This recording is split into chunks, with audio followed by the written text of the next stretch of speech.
Yes, my beautiful people, hope you're all doing well from wherever you're watching me from.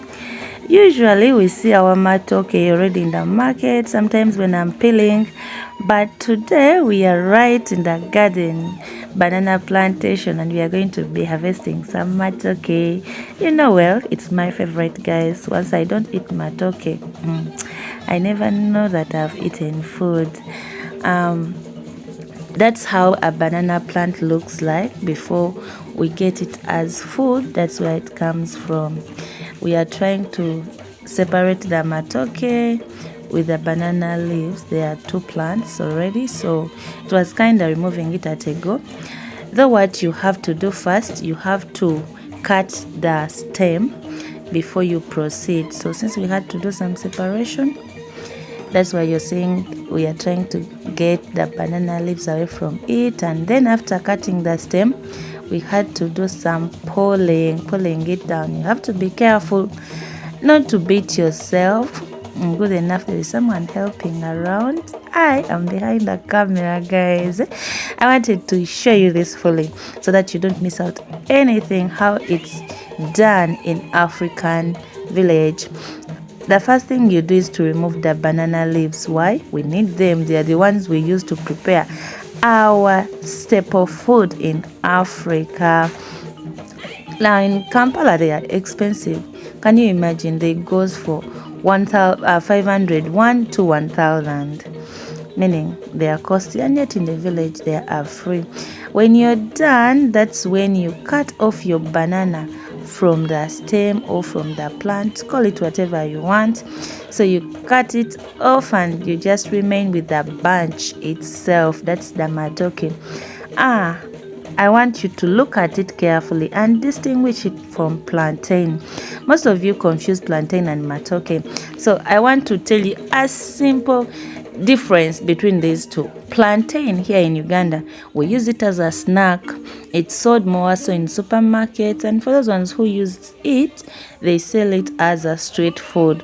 Hopefully one day I'll get a chance and show you the plantain plant as it looks itself. But for the banana, we cook it as food, matoke, the Muganda's most favorite or most delicious food.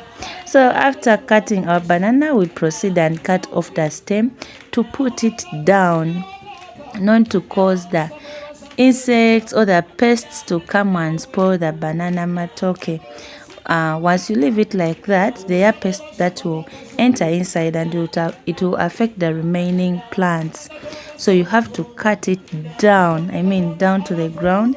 Sometimes what we usually do, we correct ash and we spread it on the cut plant, on the plant we have cut, so that we don't give room to any insect that can affect it. I believe there is no pesticide for the matoke, since it's once you plant it, you just come back for food. As you're seeing Mama doing it, that's how it's done in African village. Comment down below how you do it from wherever you're watching me from. Did I tell you we need the banana fibers?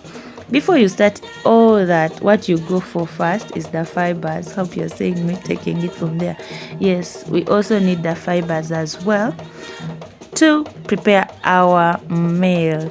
So guys, after cutting it off, it's time to take it home, and there are procedures followed to take this banana at home, guys. We use those banana leaves to cover our matoke properly as you're heading home, not to gum yourself. Comment down below what you call that gum that comes out of the matoke, but for me I call it the banana gum. So you get your banana leaves well, you cover the food.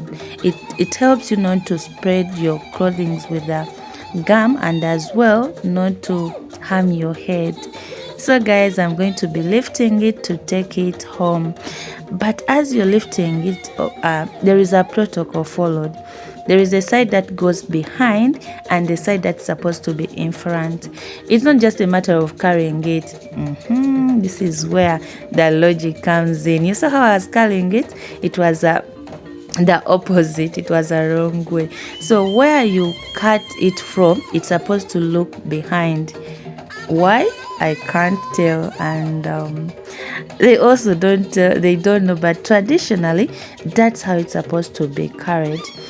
Though I hear some people saying when you carry it, making the one that had the food to look where you're heading, you're telling the garden not to produce food anymore. That's what they say. I don't know. Comment down below if you know anything about it.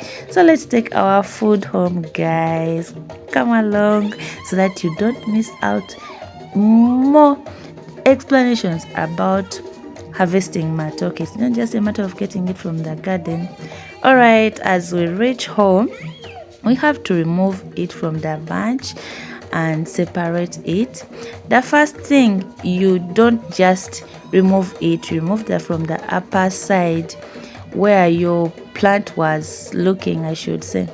Anyway, I needed assistance from the knife. I couldn't just take it off, so you first cut the upper side. They say it's the king. I don't know if it's true. And then you can proceed and chop it from other ends, middle, down, wherever you want to start from to get it from. But first you have to remove it from up, and then you proceed, and after you can split it and separate it to let the gum out so that it dries out more. So if you're going to carry it somewhere, you're going to take it somewhere, you give it some time to dry. That's what happens, guys. As you're saying, we have the banana leaves, we have the fiber, we have the food, and also the matoke, how should I call it, stem, where the matoke is. It's the one we put down, then we add water and everything, and then we prepare our meal. Hope you enjoyed this harvest. Comment down below what you think about it, and if you like the video, give it a like and comment down below. Show some love. Until we meet again in my next vlog, bye bye, good night. So much love from Gladys Lynn.